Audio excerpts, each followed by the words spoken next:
करायची नाही। जे दोषी असतील, जे कुणी त्याच्याशी संबंधित असतील, कुणीही असलं तरी त्यांच्यावर कारवाई करायची आणि त्या दिवसापासून ह्या गोष्टीला सुरुवात झालेली आहे। एक आहे की महिना होऊन गेला, त्यांचं कुटुंब देखील, त्यांची पत्नी असेल, त्यांची मुलगी असेल, त्यांचा भाऊ असेल, ते पण थोडे चिंतेत आहे की बाबा पुढे काही होतंय का नाही, होतंय की नाही, होतंय की नाही। वास्तविक यंत्रणा, पोलीस यंत्रणा पोलिसांचं काम करते, सीआयडी मार्फत करते, एसआयटी मार्फत करते, अशा या सगळ्या गोष्टी तिथं चालू आहेत। न्यायाधीशांच्या मार्फत देखील त्याची चौकशीच्या बद्दलचे स्वतः मुख्यमंत्र्यांनी शब्द दिलेत। आम्ही सगळ्यांनी तिथं अशी भूमिका घेतली, जे कुणी दोषी असतील त्यांना अजिबात त्याच्यामध्ये थारा द्यायचा नाही, कारण ही निगृण हत्या ही शिवशाहू फुले आंबेडकरांच्या महाराष्ट्रामध्ये कुणीच खपून घेणार नाही आणि त्याच्यामुळं कुणीही दोषी असेल तर त्यांचे धागेदोरे चौकशीमध्ये मिळाले तर त्यांच्यावर ऍक्शन घेतली जाणार आहे। हे स्वतः एकनाथराव शिंदेंनी पण काल का परवा साताऱ्यामध्ये सांगितलं। ज्यावेळेस पत्रकार मित्र तुम्ही आम्हाला वेगवेगळ्या ठिकाणी प्रश्न विचारता तेव्हा मी पण सांगितलंय आणि राज्याच्या प्रमुखांनी पण सांगितलेलं आहे। खरोखरीच ही घटना अतिशय निगृण आणि माणुसकीला काळीमा फासणारी अशा प्रकारची आहे।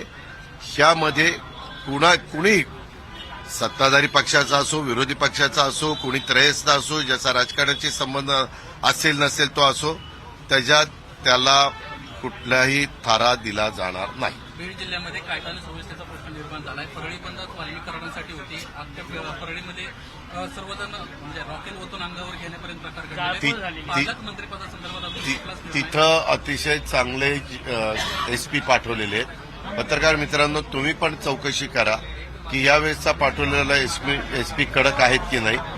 त्यांना पूर्णपणे कुठलाही राजकीय हस्तक्षेप होऊ न देता तुम्ही कायदा सुव्यवस्था ही नीटपणे राखायची अशा पूर्ण सूचना त्यांना दिलेल्या आहेत, पूर्ण अधिकार दिलेला आहे। पालकमंत्री पदाची जबाबदारी घेणार का बीडची? कारण राज्यामध्ये पालकमंत्रीपद, मंत्रीपद, डिपार्टमेंट वाटप हा सगळा अधिकार जो राज्याचा मुख्यमंत्री असतो त्यांचा असतो। पाठीमागच्या काळामध्ये एकनाथराव शिंदेंच्याकडे तो अधिकार होता, कारण ते राज्याचे प्रमुख होते। आता सर्वांनी आम्ही देवेंद्र फडणवीस साहेबांना मुख्यमंत्री केलेलं आहे, त्याच्यावर त्यांचा अधिकार आहे।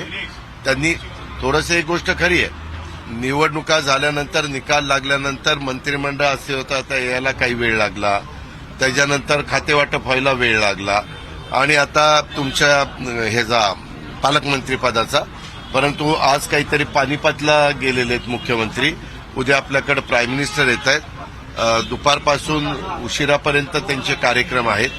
उद्या सगळ्या आमदारांना आम्हाला ते भेटणार आहेत, त्यांनी वेळ पण दिलेला आहे आणि त्याच्यामुळे मुख्यमंत्री पण दिवसभर त्यांचं वेलकम केल्यापासून त्यांना सी ऑफ करेपर्यंत त्या कार्यक्रमामध्ये राहतील दिवसभर। पण आणि दाओसला पण मला वाटतं 19 तारखेला त्यांना जायचंय, 19 तारखेला ते दाओसला जाणार आहेत। त्याच्या आधी निश्चितपणे मुख्यमंत्री पालकमंत्री पदाच्या जबाबदाऱ्या वेगवेगळ्या मंत्र्यांना देतील। धनंजय मुंडे यांचा राजीनामा घेण्यात येणार का? जे कोणी दोषी असेल त्यांच्यावर कारवाई करा असं मुख्यमंत्र्यांना सांगितलेलं आणि मुख्यमंत्री त्या पद्धतीनं दोषींवर कारवाई करतात।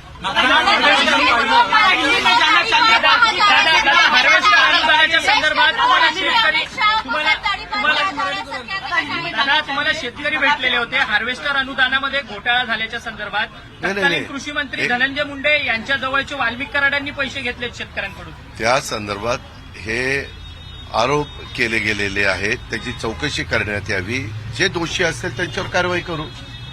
मी आता म्हणलं की तू माझ्याकडनं ₹1,00,000 घेतले पण शेतकऱ्यांनी तसे मग तेच म्हणतो ना, मी पण शेतकरी आहे बाबा, मी शेतकरी म्हणूनच म्हणतोय की तू माझ्याकडनं ₹1,00,000 घेतले।